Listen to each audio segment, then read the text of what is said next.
Chapter 12. The Blue Chest of Rachel Ward. "It's utterly out of the question," said Aunt Janet seriously. When Aunt Janet said seriously that anything was out of the question, it meant that she was thinking about it, and would probably end up by doing it. If a thing really was out of the question, she merely laughed and refused to discuss it at all. The particular matter in or out of the question that opening day of August was a project which Uncle Edward had recently mooted. Uncle Edward's youngest daughter was to be married, and Uncle Edward had written over, urging Uncle Alec, Aunt Janet, and Aunt Olivia to go down to Halifax for the wedding and spend a week there. Uncle Alec and Aunt Olivia were eager to go, but Aunt Janet at first declared it was impossible. "How could we go away and leave the place to the mercy of all those young ones?" she demanded. "We'd come home and find them all sick and the house burned down." "Not a bit of fear of it," scoffed Uncle Roger. "Felicity is as good a housekeeper as you are, and I shall be here to look after them all and keep them from burning the house down.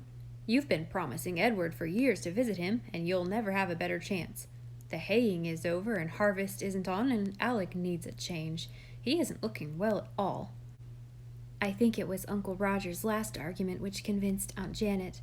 In the end, she decided to go. Uncle Roger's house was to be closed, and he and Peter and the Story Girl were to take up their abode with us. We were all delighted. Felicity, in especial, seemed to be in seventh heaven. To be left in sole charge of a big house with 3 meals a day to plan and prepare, with poultry and cows and dairy and garden to superintend, apparently furnished forth Felicity's conception of paradise. Of course, we were all to help, but Felicity was to run things, and she gloried in it. The Story Girl was pleased too. "Felicity is going to give me cooking lessons," she confided to me as we walked in the orchard. "Isn't that fine? It will be easier when there are no grown-ups around to make me nervous and laugh if I make mistakes." Uncle Alec and aunts left on Monday morning. Poor Aunt Janet was full of dismal forebodings, and gave us so many charges and warnings that we did not try to remember any of them. Uncle Alec merely told us to be good and mind what Uncle Roger said. Aunt Olivia laughed at us out of her pansy blue eyes and told us she knew exactly what we felt like, and hoped we'd have a gorgeous time. "Mind they go to bed at a decent hour," Aunt Janet called back to Uncle Roger as she drove out of the gate. "And if anything dreadful happens, telegraph us." Then they were really gone, and we were all left to keep house. Uncle Roger and Peter went away to their work. Felicity at once set the preparations for dinner a-going, and allotted to each of us his portion of service. The Story Girl was to prepare the potatoes. Felix and Dan were to pick and shell the peas. Cecily was to attend the fire. I was to peel the turnips. Felicity made our mouths water by announcing that she was going to make a roly-poly jam pudding for dinner. I peeled my turnips on the back porch, put them in their pot, and set them on the stove. Then I was at liberty to watch the others, who had longer jobs. The kitchen was a scene of happy activity.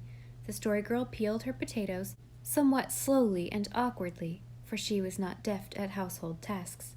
Dan and Felix shelled peas and tormented Pat by attaching pods to his ears and tail. Felicity, flushed and serious, measured and stirred skillfully. "I am sitting on a tragedy," said the Story Girl suddenly. Felix and I stared. We were not quite sure what a tragedy was, but we did not think it was an old blue wooden chest, such as the Story Girl was undoubtedly sitting on, if eyesight counted for anything.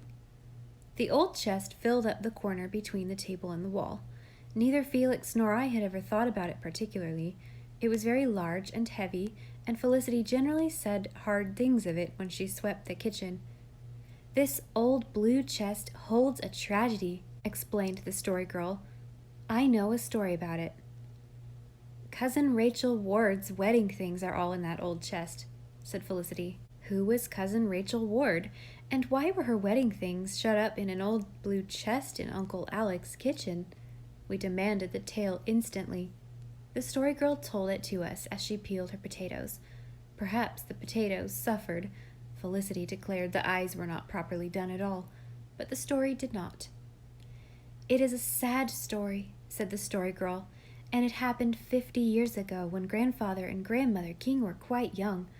Grandmother's cousin Rachel Ward came to spend a winter with them. She belonged to Montreal, and she was an orphan too, just like the family ghost. I have never heard what she looked like, but she must have been beautiful, of course. Mother says she was awful sentimental and romantic, interjected Felicity. Well, anyway, she met Will Montague that winter. He was handsome. Everybody says so. And an awful flirt, said Felicity. Felicity, I wish you wouldn't interrupt. It spoils the effect. What would you feel like if I went and kept stirring things that didn't belong to it into that pudding? I feel just the same way. Well, Will Montague fell in love with Rachel Ward, and she with him, and it was all arranged that they were to be married from here in the spring. Poor Rachel was so happy that winter. She made all her wedding things with her own hands. Girls did then, you know, for there was no such thing as a sewing machine.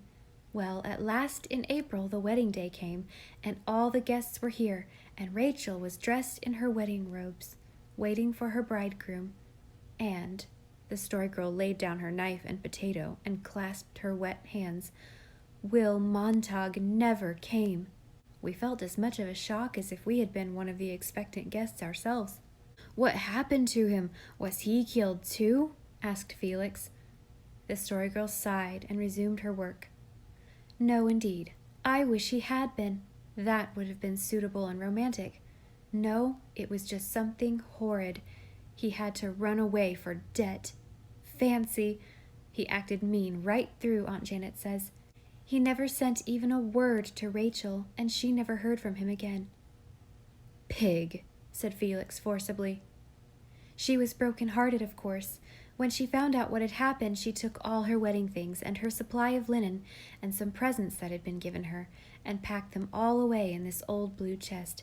Then she went away back to Montreal and took the key with her. She never came back to the island again. I suppose she couldn't bear to. And she has lived in Montreal ever since and never married. She is an old woman now, nearly 75, and this chest has never been opened since. Mother wrote to Cousin Rachel 10 years ago, said Cecily, and asked her if she might open the chest to see if the moths had gotten into it. There's a crack in the back as big as your finger. Cousin Rachel wrote back that if it wasn't for one thing that was in the trunk, she would ask Mother to open the chest and dispose of the things as she liked. But she could not bear that any one but herself should see or touch that one thing, so she wanted it left as it was. Ma said she washed her hands of it, moths or no moths. She said if Cousin Rachel had to move that chest every time the floor had to be scrubbed, it would cure her of her sentimental nonsense. But I think, concluded Cecily, that I would feel just like Cousin Rachel in her place. What was the thing she couldn't bear anyone to see? I asked. Ma thinks it was her wedding dress, but Father says he believes it was Will Montague's picture, said Felicity. He saw her put it in. Father knows some of the things that are in the chest. He was 10 years old, and he saw her pack it. There's a white muslin wedding dress, and a veil, and Felicity dropped her eyes and blushed painfully. A petticoat embroidered by hand from hem to belt, said the Story Girl calmly. And a china fruit basket with an apple on the handle, went on Felicity, much relieved, and a tea set and a blue candlestick. I dearly love to see all the things that are in it, said the Story Girl. Pa says it must never be opened without Cousin Rachel's permission, said Cecily. Felix and I looked at the chest reverently. It had taken on a new significance in our eyes, and seemed like a tomb wherein lay buried some dead romance of the vanished years. What happened to Will Montague? I asked. Nothing, said the Story Girl viciously. He just went on living and flourishing. He patched up matters with his creditors after a while and came back to the island, and in the end he married a real nice girl with money and was very happy. Did you ever hear of anything so unjust? Beverly King, suddenly cried Felicity, who had been peering into a pot. You've gone and put the turnips on to boil whole, just like potatoes. Wasn't that right? I cried in an agony of shame. Right! But Felicity had already whisked the turnips out and was slicing them, while all the others were laughing at me. I had added a tradition on my own account to the family archives. Uncle Roger roared when he heard it, and he roared again at night over Peter's account of Felix attempting to milk a cow.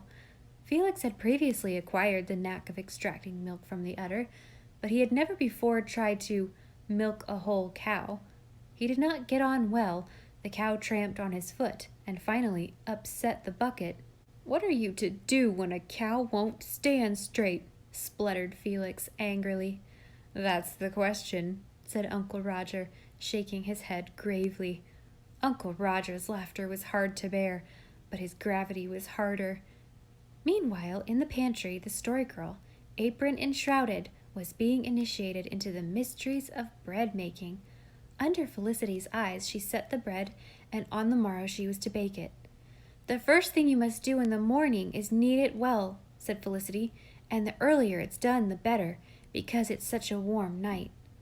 With that, we went to bed, and slept as soundly as if tragedies of blue chests and turnips and crooked cows had no place in the scheme of things at all.